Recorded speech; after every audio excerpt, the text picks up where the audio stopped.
Alléluia. Alléluia. Alléluia. Alléluia. C'est un bonheur pour moi d'être avec vous. Ça fait très longtemps que nous ne sommes pas vus. Ça doit faire peut-être presque plus d'un an d'ailleurs, pasteur. Tu m'as complètement oublié. Mais grâce à Dieu, nous nous retrouvons ensemble avec une même foi, un même sentiment, un même esprit et une même pensée. Nous allons prier pour que Dieu puisse nous parler et que la parole ne vienne pas d'un homme, mais du Dieu excellent et plus que parfait. Amen. Père de gloire, Père de grâce et de miséricorde incomparable. Seigneur, qui est comparable à toi? Absolument personne. Seigneur, tu ne te lasses pas de nous bénir. Tu ne te lasses pas de nous pardonner. Tu ne te lasses pas de nous aimer. Et tu ne te lasses pas de nous faire grâce. Et cette grâce est tellement parfaite, Seigneur mon Dieu, que nous nous réjouissons non seulement dans le temps présent, mais nous nous réjouissons également en espérance. Seigneur, tu es là et tu nous as bénis. Tu es là parce que tu as dit que là où 2 ou 3 sont assemblés, tu es au milieu d'eux. Tu nous as permis, Seigneur, de faire monter par ton Saint-Esprit vers toi des cris de louange, des cris d'adoration, des cris d'action de grâce. Tu nous as permis, Seigneur mon Dieu, de lire ta parole. Tu nous as permis de partager la Sainte Seine, de t'adresser nos offrandes. Mais maintenant, Seigneur, nous voulons nous taire, nous tous. Et moi, le premier, je veux me taire. Et nous voulons que ce soit toi qui parles. Et que toute interférence diabolique soit brisée. Et que ta parole ne revienne pas à toi sans qu'elle n'ait produit ses effets. Et sans qu'elle n'ait accompli ta volonté.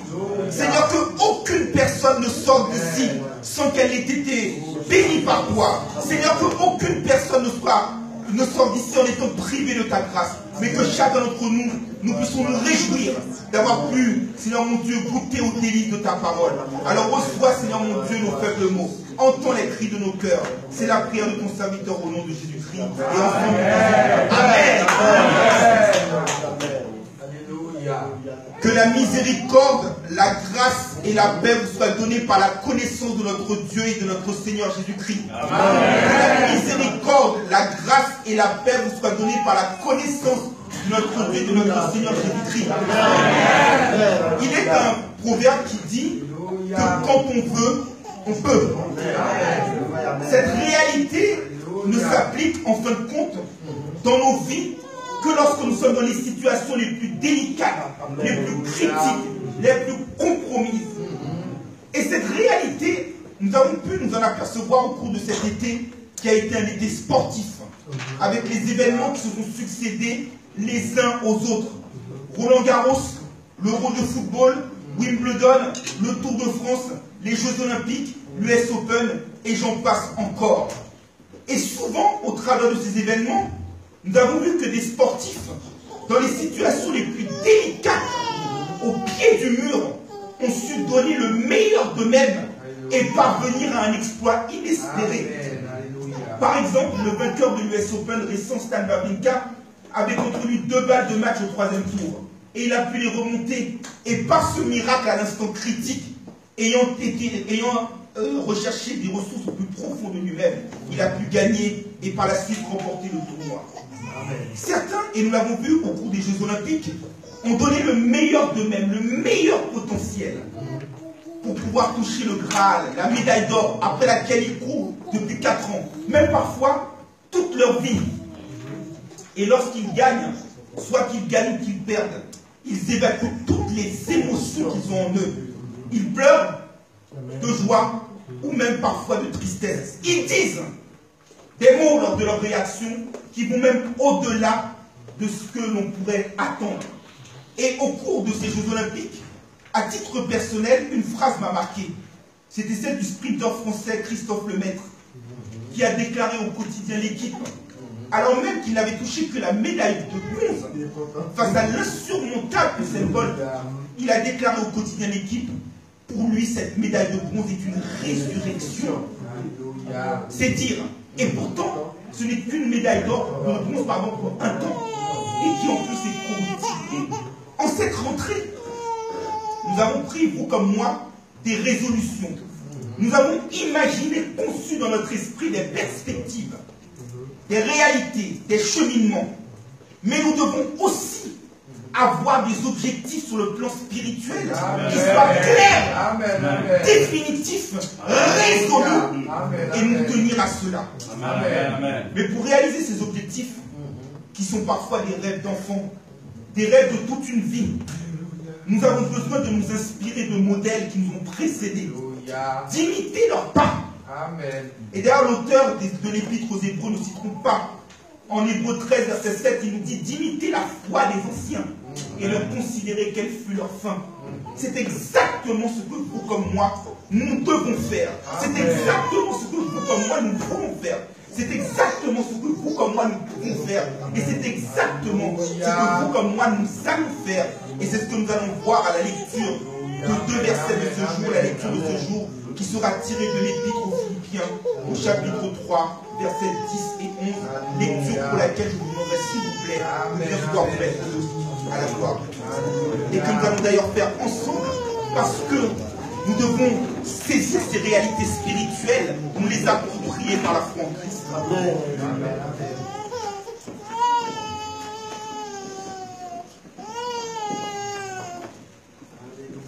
Amen l'Église. Philippiens 3, versets 10 et 11, ensemble à la gloire de Dieu. Ainsi, je connaîtrai le Christ et la puissance de sa résurrection et la communion de ses souffrances en devenant conforme à lui dans sa mort pour parvenir, si je puis, à la résurrection d'entre les morts. Amen. Que le Seigneur vienne bénir cette portion d'écriture pour l'éducation commune de nos âmes. Je vous remercie, vous pouvez vous asseoir. Alors, même si ça fait longtemps que nous ne nous sommes pas vus, il y a des habitudes que nous ne pouvons pas perdre. Et donc, pour vous exposer la parole sainte de notre Dieu, manifestée en Jésus-Christ, nous allons agir en 3 temps. Tout d'abord, la présentation du contexte dans un premier temps. Dans un second temps, nous allons voir comment parvenir à la communion avec Christ. Et enfin, nous allons voir dans un troisième et dernier temps ce que recouvre la vie de ressuscité. Amen. Dans les actes des apôtres, avant que Jésus monte au ciel, le jour de l'ascension, il avait donné ses dernières instructions aux apôtres. Et il leur avait dit en acte 1er, verset 8, le verset clé des actes des apôtres, ou si je puis dire des actes du Saint-Esprit, vous recevrez une puissance, le Saint-Esprit survenant sur vous, et vous serez mes témoins à Jérusalem, dans la Judée, dans toute la Samarie, et jusqu'aux extrémités de la terre. Et ce Saint-Esprit s'est effectivement manifesté le jour de la Pentecôte. Il s'est manifesté par le biais des apôtres Pierre et des apôtres Jean à Jérusalem. Il s'est manifesté ensuite dans les environs, notamment avec le martyr d'Étienne, dans la Samarie et dans la Judée. Et nous savons qu'il nous est impossible, à vous comme à moi, quel que soit le ministère que Dieu nous donne, si nous ne sommes pas habités, si nous ne sommes pas animés, si nous ne sommes pas incorporés dans le Saint-Esprit. Et en l'occurrence, l'apôtre Paul, qui avait rencontré Jésus sur la route de Damas, et comme nous l'avons vu ici même en janvier 2014, avait été baptisé du Saint-Esprit avant d'être baptisé d'eau. L'apôtre Paul a poursuivi son ministère. Amen. Et lui, comme ses compagnons d'armes, si je puis dire, Timothée et Silas, s'attendaient à continuer à progresser dans l'Asie. Mais nous savons très bien que notre Dieu nous dit clairement lui-même que ses voies sont au-dessus de nos voies et que ses pensées sont au-dessus de nos pensées. Nous savons que l'homme propose, mais que Dieu dispose. Mais que Dieu dispose d'une fort belle manière. Et que alors que ces hommes, ces serviteurs de Dieu, s'attendaient à aller plus loin vers l'Asie, il nous est dit que le Saint-Esprit les empêcha. Le Saint-Esprit les empêcha.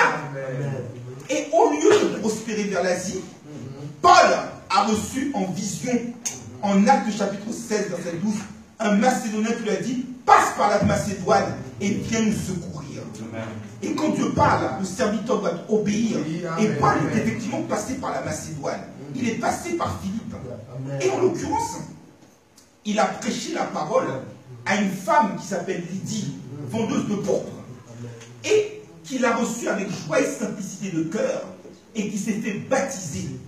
Et l'évangile, nous serviteurs de Dieu, vous servantes de Dieu, Nous pouvons être enchaînés d'une manière ou d'une autre, mais l'évangile ne saurait être enchaîné. Et lorsque Dieu nous donne sa puissance, plus fort est celui qui est en nous que celui qui est dans le monde. Et une femme qui était habitée par l'esprit de Python est venue parler de la part de Dieu sans en être autorisée. Et pourtant, notre Dieu ne supporte pas qu'on parle de lui sans être habité par lui. Va donner à Paul et à Silas la puissance du Saint-Esprit pour chasser cet esprit de Python. Et effectivement, ces maîtres, ayant perdu leurs ressources financières, vont porter un faux témoignage sur Paul et sur Silas. Et c'est ainsi que Paul et Silas vont être battus, vont être jetés en prison.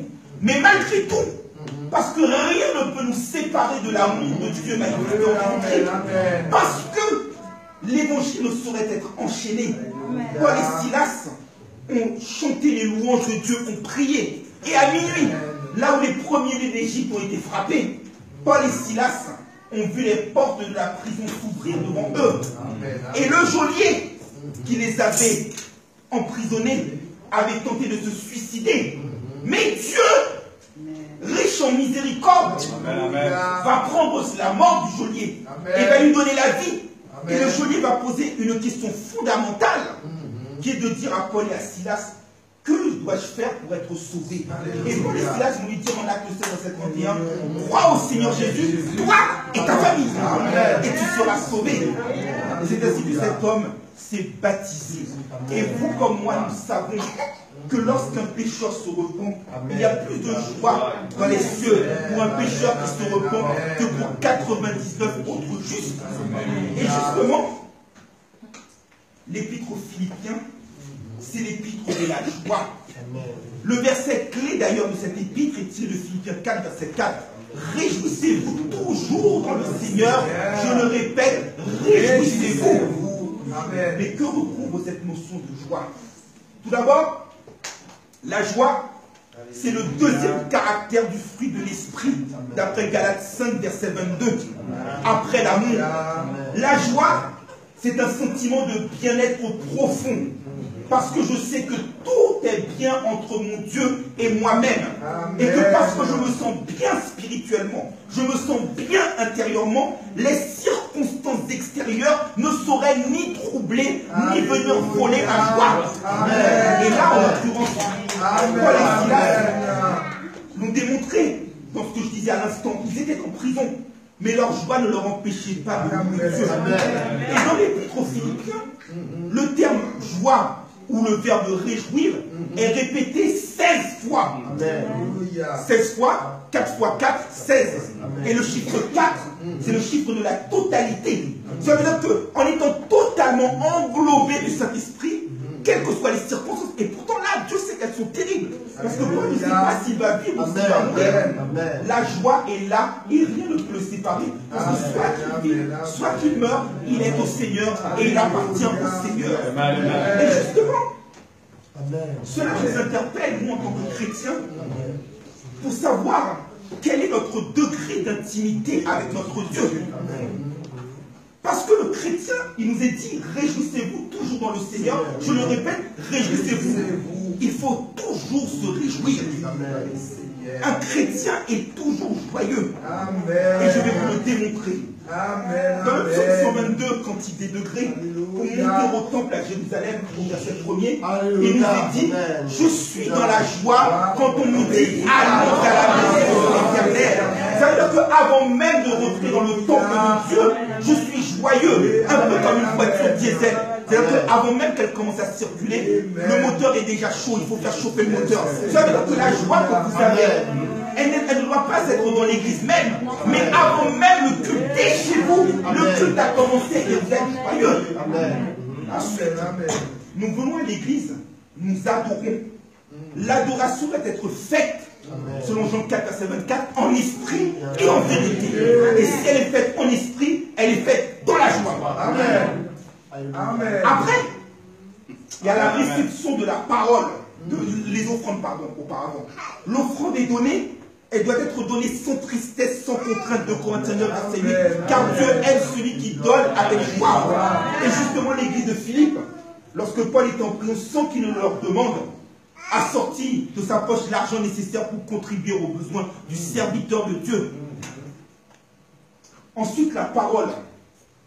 Et ça, c'est un drame dans nos églises. Pourquoi il n'y a pas de serviteurs, de servantes qui sont dans la joie? La vie autour de nous est difficile. Nous avons des contraintes ici et là. Mais comme je le disais tout à l'heure, la joie ne dépend pas des circonstances. Et là, malheureusement, dans nos églises, on a beaucoup de serviteurs tristes. Pourquoi? Parce qu'on ne passe pas assez de temps dans la parole. Jérémie 15, verset 16. J'ai recueilli tes paroles, je les ai dévorées, et elles font la joie et l'allégresse de mon cœur. Il ne peut pas avoir de joie pour une église sans qu'elle ne soit profondément enracinée, sans qu'elle ne baigne profondément, absolument, résolument dans la parole de Dieu. Et Paul dira aux Philippiens, notamment Philippiens 4, verset 1er, vous êtes ma joie, ma couronne. Mais malheureusement, dans l'église visible, je ne suis pas parfait, mes frères. Tu n'es pas parfait. Nous ne sommes pas parfaits. La pierre n'est pas de ce monde. Il y avait des difficultés. Tout d'abord, Philippe était une colonie romaine. Et donc, les serviteurs de cette église s'enorgueillissaient dans la chair d'être des citoyens romains parce que l'Empire romain était prestigieux. C'est comme si aujourd'hui on disait je suis américain. C'est une fierté pour eux. Ensuite, il y avait dans l'église aussi toujours des loups prêts à dévorer le troupeau de Dieu. Ce que Paul appelle en Philippiens 3, verset 2, les chiens. Prenez garde aux chiens, aux mauvais ouvriers, aux faux circoncis. Et il les qualifiera même en Philippiens 3, verset 19, comme étant des ennemis de la croix. Amen. Et il y avait aussi des bisbilles entre Euvodie et Saint-Tiche au sein de l'église. Et Paul leur dira non, il faut que vous ayez une même foi, un même sentiment, une même pensée, et que par humilité, regardez les intérêts des autres au-dessus de vous-même. Et de nos jours, dans les églises, il y a beaucoup d'orgueil, il y a beaucoup de lutte de pouvoir, il y a beaucoup de clans. Et c'est du genre, lorsque on commet un tort à son frère, ah non, et surtout, dans la communauté haïtienne, je ne vais pas me baisser devant lui, il n'en est pas question. Tu as la joie de servir Christ. J'ai commis un tort, je dois m'excuser auprès de mon frère, pas qu'il m'en coûte. C'est à ce prix-là que je suis effectivement chrétien. Et Paul ne va pas simplement se contenter de parler. Parce que là aussi c'est le drame dans les églises, ça existe en tout temps. Il y a de beaux orateurs, il y a de belles paroles, il y a de belles prédications qui viennent satisfaire l'orgueil du prédicateur, qui viennent faire plaisir à l'auditeur, comme si c'était une ambiance qui était venue prendre un passe-temps, mais qui en réalité n'ont aucune matérialité concrète, parce que celui qui professe ces paroles du haut d'une chair ne les applique pas lui-même. Parce qu'il dit la parole, mais il l'applique.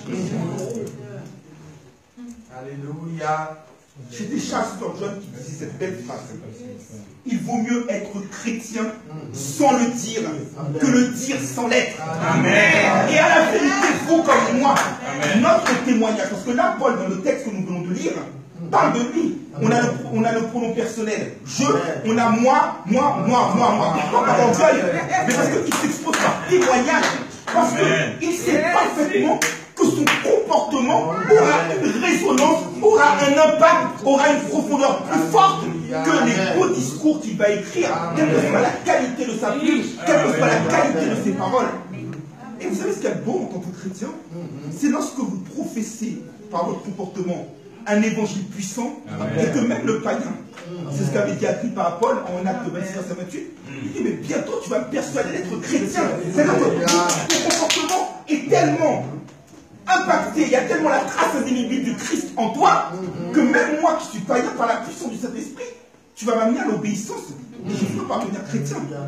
Et Paul, en l'occurrence, donne ici dans ce texte biblique que nous venons de lire son témoignage. Mais il applique exactement, il dit aux frères, soyez tous mes imitateurs, frères. Et en 1 Corinthiens 11, verset 1er, un peu plus haut que les versets que nous voulons lire pour la Sainte Seine, Paul dit, Soyez tous mes imitateurs, mes frères, comme moi-même je suis un imitateur de Christ.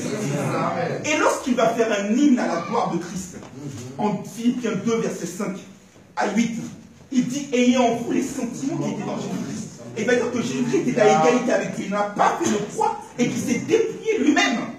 Et dans le verset qui précède ce que nous venons de lire, au des versets 7 à 10, Paul avait tout. La notoriété, l'argent, le statut. Il était pharisien, hébreu né d'hébreu, tribu de Benjamin, un certain prestige, un certain respect. Mais de la même manière que Christ, qui avait tout parce qu'il était à égalité avec Dieu, s'est dépouillé lui-même, Paul également s'est dépouillé. Et que tout ce qui était pour lui un avantage dans la chair, il le regarde désormais comme de la boue pour gagner Christ. Il fait le parallèle. Et Paul, en réalité, me rappelle un peu le scribe de l'Ancien Testament, Esdras, qui mettait son cœur à étudier la loi de l'Éternel, qui se l'appliquait et qui ensuite l'enseignait au peuple. Paul, c'est pareil. Il mettait son cœur à voir quel était le comportement de Christ, de telle sorte qu'on parle ici de conformité. Il soit une photocopie certifiée conforme. Ensuite, il l'applique à lui-même et enfin, il l'enseigne au peuple. Et là, Paul s'est dépouillé lui-même et Paul a appliqué exactement ce que Jésus attend de nous. Parce que qu'est-ce qu'il dit? Je peux citer des versets à l'appel.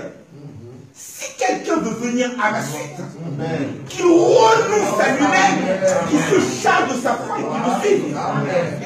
Et dans la Bible, notamment dans l'évangile de Matthieu, on a deux exemples qui sont contradictoires. Il y a le jeune homme riche de Matthieu 19 qui ne veut pas renoncer à lui-même, qui ne veut pas se dépouiller, et pour lequel Jésus dira qu'il est plus difficile pour un riche qu'un chameau de rentrer dans le royaume des cieux. Et on a également l'homme qui a trouvé la terre, la perle de très grand prix, qui, dans sa joie, vous voyez l'île des lettres joyeux, va prendre tout ce qu'il a pour récupérer ce royaume, cette terre, cette perle de très grand prix. Et bien c'est exactement ce que Paul va faire.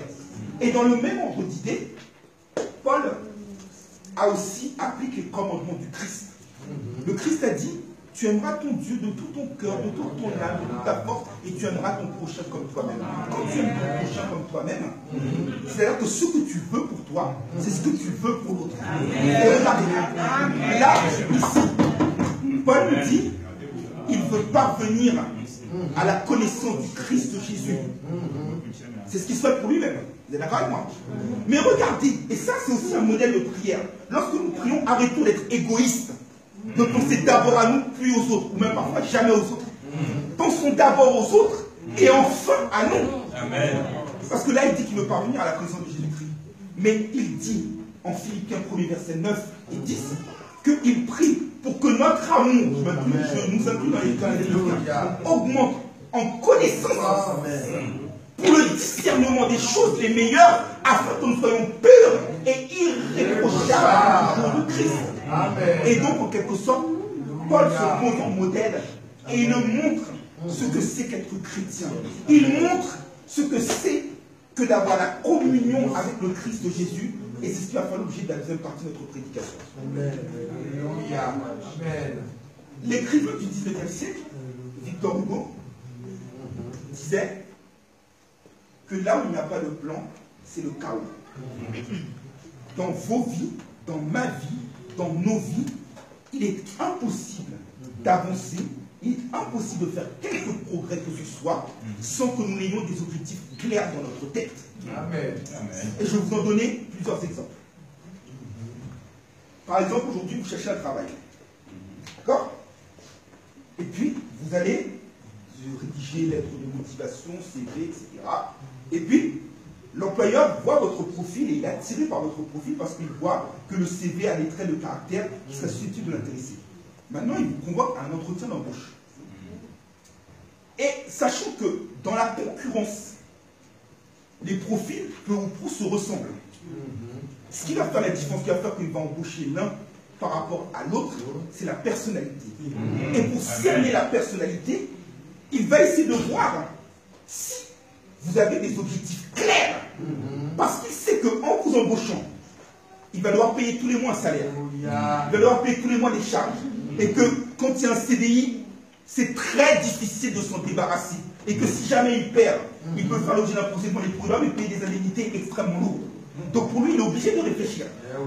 Et il va tester votre personnalité, il va voir si vous avez des objectifs clairs, d'adhérer au projet de son entreprise, et si le capital humain que vous allez apporter va permettre à son entreprise de prospérer, de s'étendre, de s'élargir.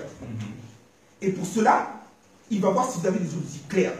Si dès le départ, vous commencez à lui parler, à lui dire combien j'aurai de RTT, combien j'aurai de congés payés, est-ce que j'aurai des tickets restaurants, les objectifs que vous avez vont aux antipodes des siens, et donc il ne va pas vous recruter parce que votre objectif ne s'inscrit pas dans votre livre. Deuxième exemple. Il y a des élections aux États-Unis, des élections en France. Au-delà des affinités, des sensibilités des uns et des autres, personne, sauf à être fou, ne va aller voter pour un candidat qui n'a pas un objectif clair et précis et qui est capable de dire dans les 5 années qui viennent, dans les 4 années qui viennent, dans les 10 années qui viennent, où est-ce qu'il va mener le pays. Il faut que ce candidat, autant que faire se peut, ait des objectifs qui soient particulièrement clairs. Dernier exemple. Nos sœurs, ici, princesses de l'Éternel, jeunes, pas encore mariées, qui cherchent le prince charmant.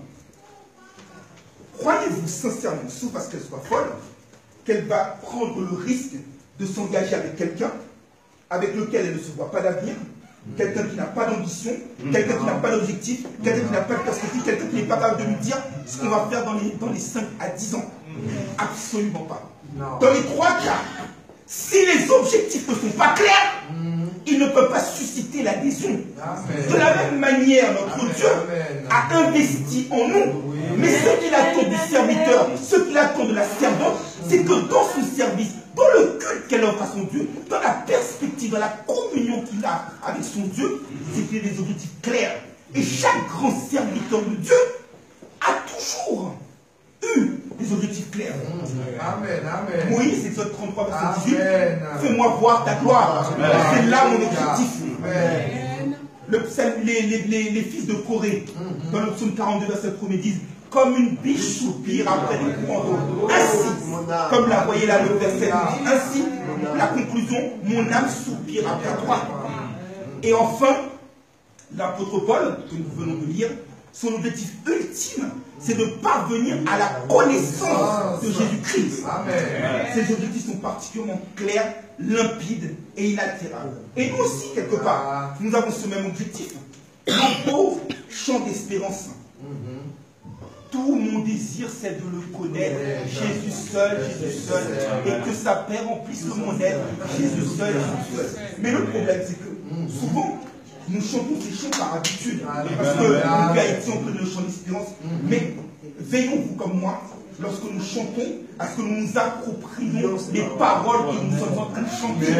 Et que de notre cœur, il y ait un désir sincère de connaître Jésus.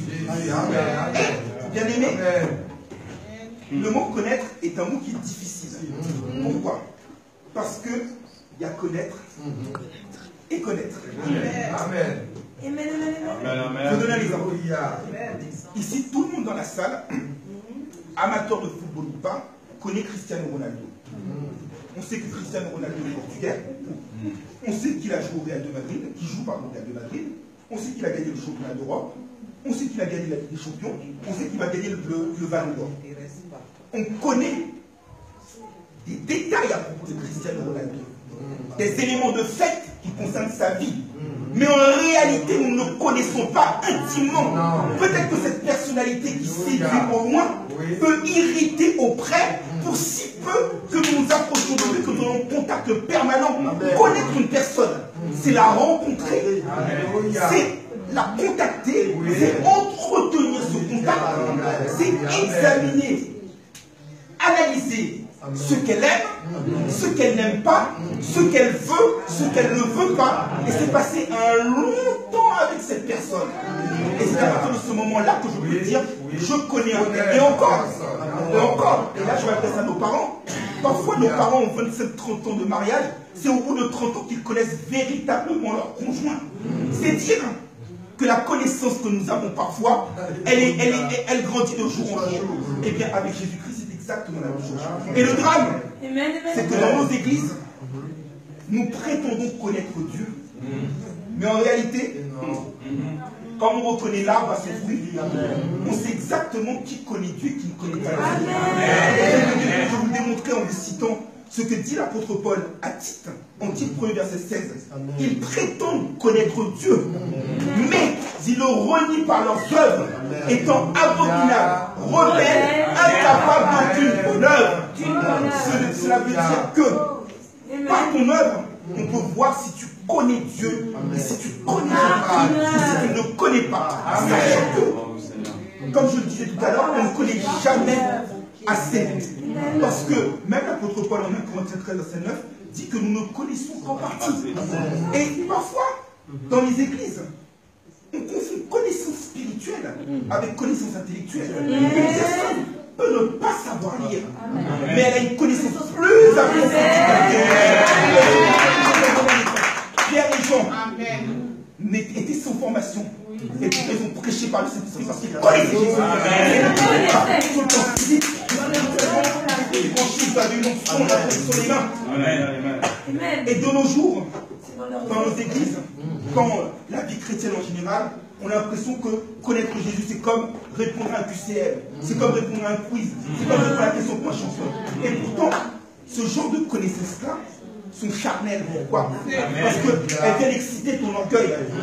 Tu te crois arriver parce que tu connais tel verset, tu connais la Bible de Genèse, mais en réalité spirituelle, tu es parce que la véritable connaissance vient, le mot connaître vient du grec ginosko. En réalité, la connaissance, elle est appelée à croître, comme nous dit l'apôtre Pierre en 2 Pierre 3, verset 18. Mais c'est une intimité comme Adam, Allah et connu Ève. C'est-à-dire qu'ils ne font qu'une seule et même chair. La connaissance, c'est le fait que nous sommes collés l'un à l'autre comme de la glu. Nous fusionnons comme deux briques qui sont l'une à côté de l'autre, mais le ciment vient l'une à l'autre. Et là, ils sont collés, on peut dire qu'en quelque sorte, elles se connaissent. Et la connaissance, c'est une clé. Vous voyez, aujourd'hui la France est en état d'urgence. Tous les efforts sont faits aujourd'hui en 2016. Et dans les années à venir, on va intensifier les efforts sur la connaissance, sur le renseignement. Dans la compétition internationale, économique, les pays qui vont se développer à l'avenir sont ceux qui vont axer sur l'éducation, sur la connaissance. Et remarquez, en réalité, et là encore on voit que notre connaissance est insuffisante, une réalité que nous maîtrisons aujourd'hui, demain elle ne vaut plus rien. Avant on communiquait par télégramme, même on envoyait des choses, des messages par des cassettes audio, mais aujourd'hui avec Skype, avec Twitter, avec les webcams, on peut parler de ça. Et demain encore, il y aura des choses encore plus extraordinaires. C'est dire que le progrès est là. Et de la même manière sur le plan spirituel, la connaissance est capitale.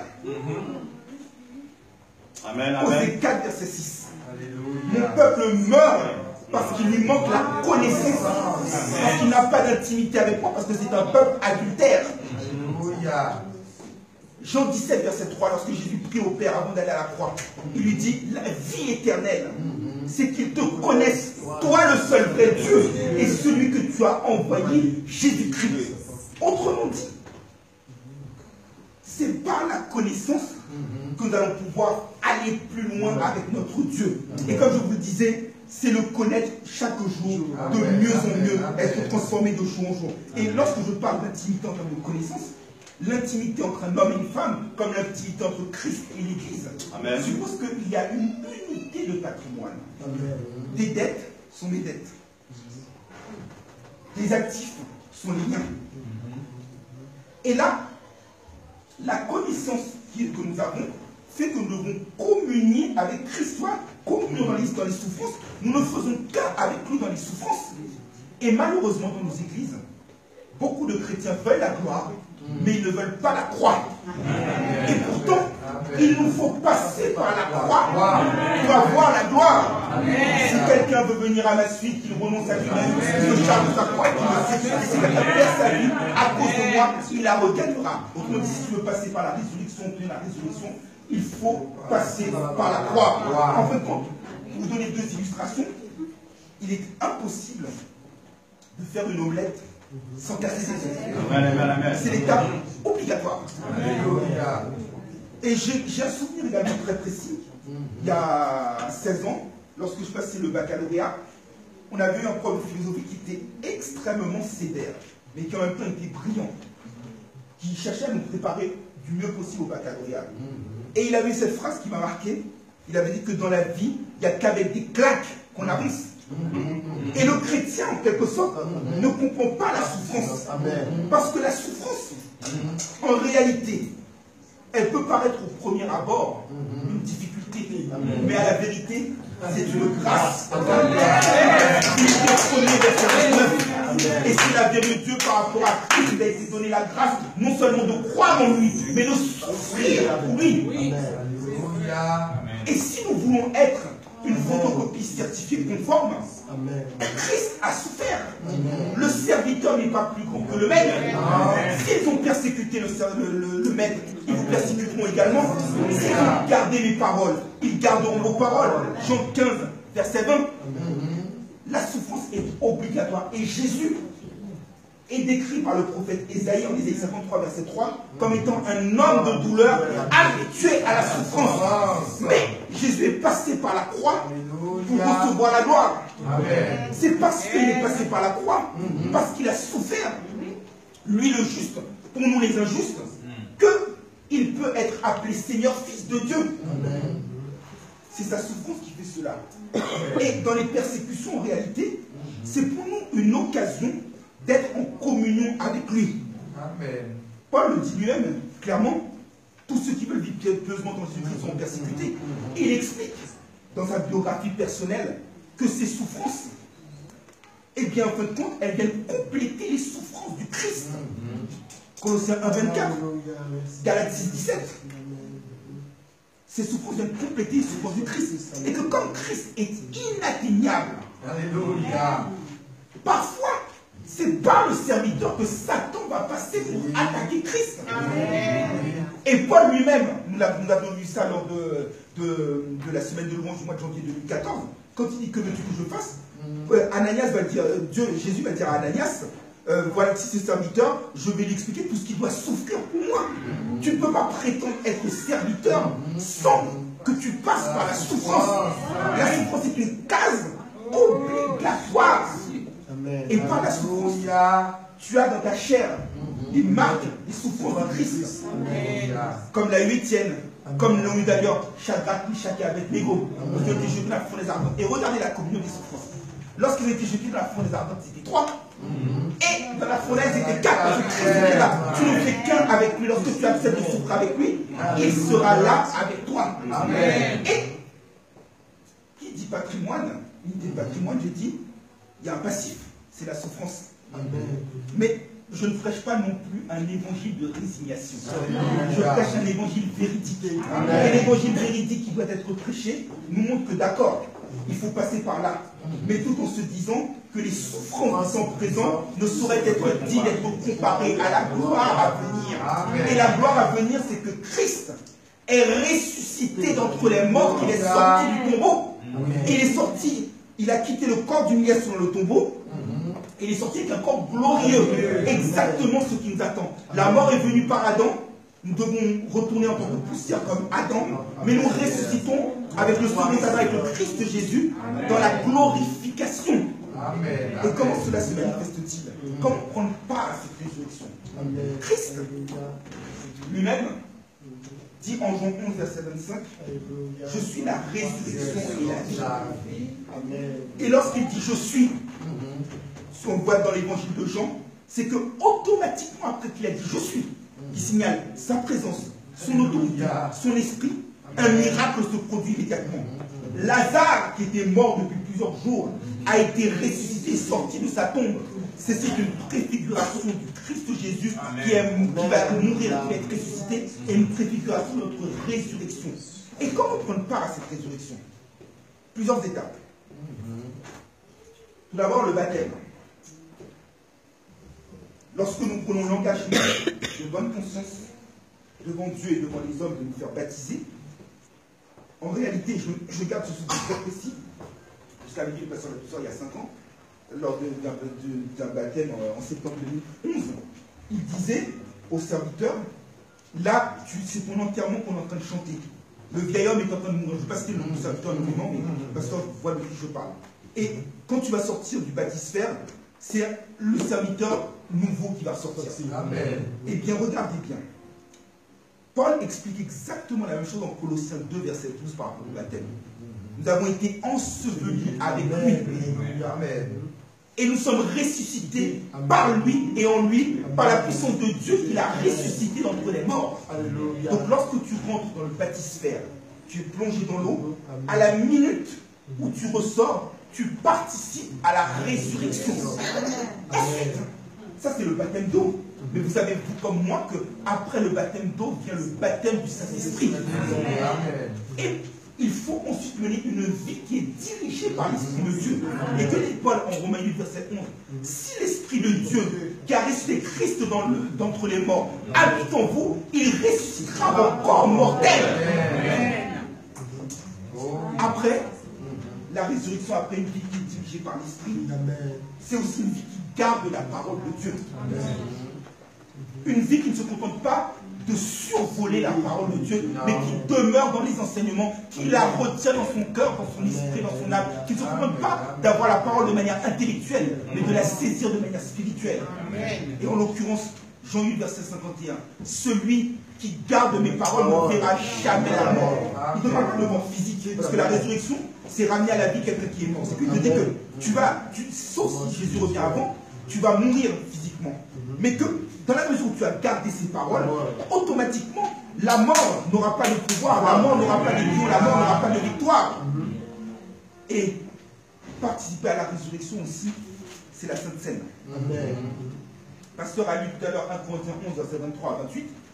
Et il y a un autre texte qui est complémentaire à celui-ci, qui est tiré de l'évangile de Jean, chapitre 6, verset 51 à 53, où Jésus nous dit que celui qui mange son corps et qui boit son sang a la vie en lui. Et dit que celui qui mange mon corps et qui boit mon sang, je le ressusciterai au dernier jour. Autrement dit, si nous vivons la Sainte Seine sans jugement devant nous-mêmes, la résurrection est déjà là.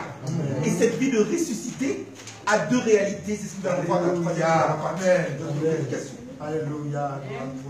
Souvent, les enfants de Dieu, à l'église, pensent que la résurrection a lieu uniquement après la mort. Ils se trompent. La résurrection, en réalité, commence dès le moment où nous avons reçu Jésus-Christ. Dès le moment où nous marchons selon lui. Amen. C'est là que commence la résurrection. Elle est une réalité terrestre. Et en réalité, nous sommes, par la grâce que Dieu nous fait, des géants. Autrement dit, nos pieds sont sur la terre, mais notre tête, notre esprit, notre cœur sont déjà là-haut. Parce que, prenez Ephésiens 2, verset 1er à 6. Dit-on mort par nos offenses. Et dans le verset 6, il dit qu'il nous a pris, il nous a fait asseoir ensemble dans les lieux célestes. Il nous a ressuscités par Dieu. Il nous a fait asseoir ensemble dans les lieux célestes en Jésus-Christ. Autrement dit, parce que nous sommes ressuscités, nous sommes déjà là-haut. Cette vie fait que physiquement nous existons, mais spirituellement notre état d'esprit a changé. Paul le dit lui-même dans la souffrance qu'il a pris, dans la communion avec Christ. Il dit que j'ai été crucifié avec Christ, Galates 2, verset 20. Et si je vis physiquement, entre parenthèses, ce n'est plus moi qui vis spirituellement, mais c'est Christ qui vit en moi. Et ma vie dans la chair, je la vis dans la foi, dans le Fils de Dieu qui est mort et qui s'est livré pour moi. Autrement dit, lorsque je prends part à ses souffrances, lorsque je ressuscite avec lui, la vie que je vis n'est plus la même. Pourquoi? Parce que je suis devenu une nouvelle créature. Et comme je vous l'avais dit ici même en août 2010, j'ai une nouvelle identité, j'ai une nouvelle mentalité et j'ai de nouvelles priorités. Souvenez-vous de ce que nous avons prêché en août 2010. Colossiens 3, verset 1er. Puisque vous êtes ressuscités avec Christ, cherchez les choses d'en haut, là où Christ est assis à la droite de Dieu.